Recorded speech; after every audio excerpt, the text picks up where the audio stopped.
Hello everyone, this is Deepa from New Zealand. You'll see on your screen my live steam Hornby Mallard loco.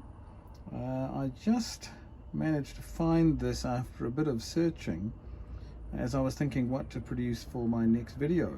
I've now increased my subscriber numbers to 17 and I thought it'd be reasonable to produce another video for everyone to view, and in particular perhaps something slightly different to the videos I've produced previously. So the live steam Mallard came as part of a set. Here's the box that it came in, and I purchased this from a gentleman here in New Zealand, but he had purchased it overseas. You can see the price label there. The original price was £500 in the UK and was reduced to £350, which is what he paid, and he never used it at all, and so sold it on our local auction site called Trade Me. And I purchased it. I was lucky enough to be able to win that auction. And when I moved house about 8 years ago to this particular location, I put the set away very carefully. It's a very large box, so there are quite a number of other boxes on top of it, and I finally managed to find it today. And then I realized it had been about 8 years since this loco had run. The question then was, will it run without any difficulty or any issue, having had that much time elapse?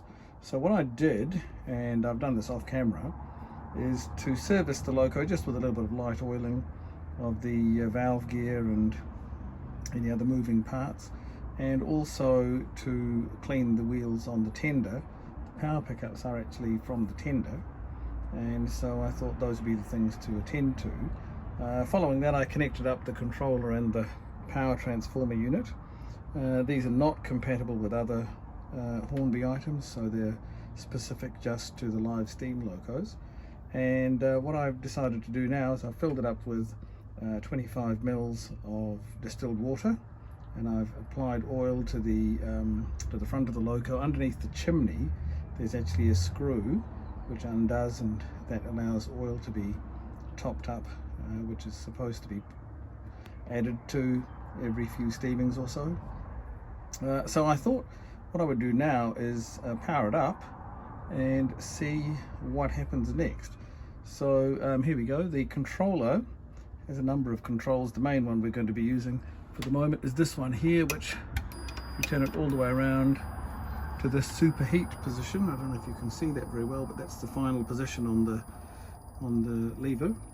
That begins the process of heating the water. The water is actually held in the tender, and the boiler's in fact in the tender as well. The locomotive just has the rest of the drive gear. So this process normally takes about 5 to 7 minutes for adequate heating. That's certainly what I remember from when I ran this loco previously. So I'm just going to, at this point, give some time for this to happen, and I'll come back to you shortly. So about 4 minutes have now elapsed since the initial switch on, and what I've noticed is that the red light has come on in the cab of the loco. That indicates that the heating process is underway. There's also a little hissing sound coming from the tender, which indicates that the water is beginning to heat up, obviously. I'll move the camera a little closer. You might be able to hear that a bit better. So we may have a few more minutes to go, but I just thought I'd report that at least for the moment things are running as planned. So I'll come back to you again once anything else has happened. Just notice that we're getting some steam from the valves at the top of the loco, and that's indicating to me that the loco is going to be ready to run. So at this point I'm going to reduce the heating level down from superheating just to normal running, and I'm going to try what they call some flicks of the lever. This lever here, which controls essentially the throttle, and we'll see what happens at the loco end. What's supposed to happen is after about 5 movements of that lever, a green light should appear, and at that point further movements of the lever are required to get the loco in motion. So we'll give that a try now. 1, 2, 3, 4, 5. Still red, so I'll continue for a moment.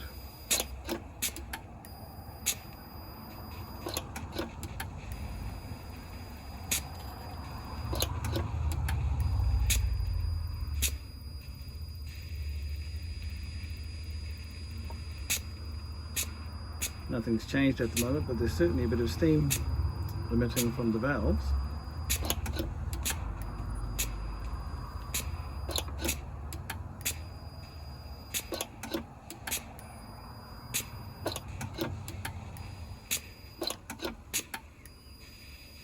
I'll just stop there for a moment and see what's happening. The light hasn't changed colour, so I'll just give it a few more moments and I'll come back to you. So the green light has now come on, and that's an encouraging sign. So I'm going to just move the controller lever further and see if we get any movement of the loco wheels.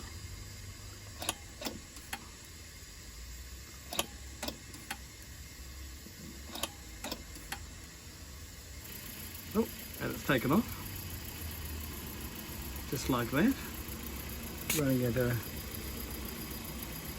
slow pace. I'll come back just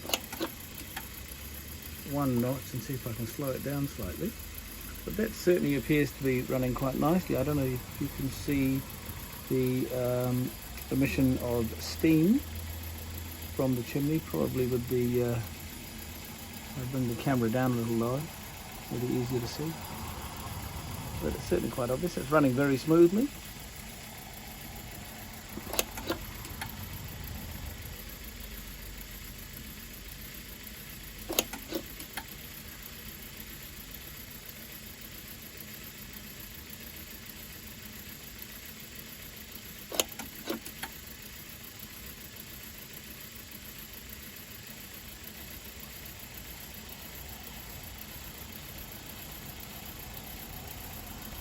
It's a shame that you're not here in person, because there's a very nice smell of steam, a little bit of oil, and generally an ambience of probably real life, I guess, for locomotives that you might be standing next to, full-sized ones. But I think that's running very nicely. I'm going to try increasing the speed a little bit.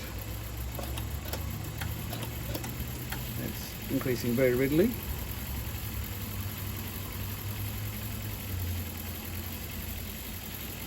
And as you can see, that appears to be running very well. So I'm very pleased about that, because I didn't realise that it would be as straightforward as it has been to get this loco to run again. And now that I have it running, I'm reasonably confident that I'll be able to get it on the track, obviously, without too many issues. So what I'll do at this point is to thank you all, obviously, for watching, and I'll return with some track running. I think would be probably the best thing. I'm going to let this run until it's had a fairly good warm-up, but as mentioned, I'll come back to you all and you can see it running on the track. I've got a reasonable sized layout here, so hopefully it'll make quite an attractive site, hauling some coaches.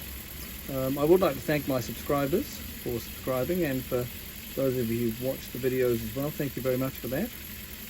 And I'll come back to you soon. Thank you again, and bye-bye for now.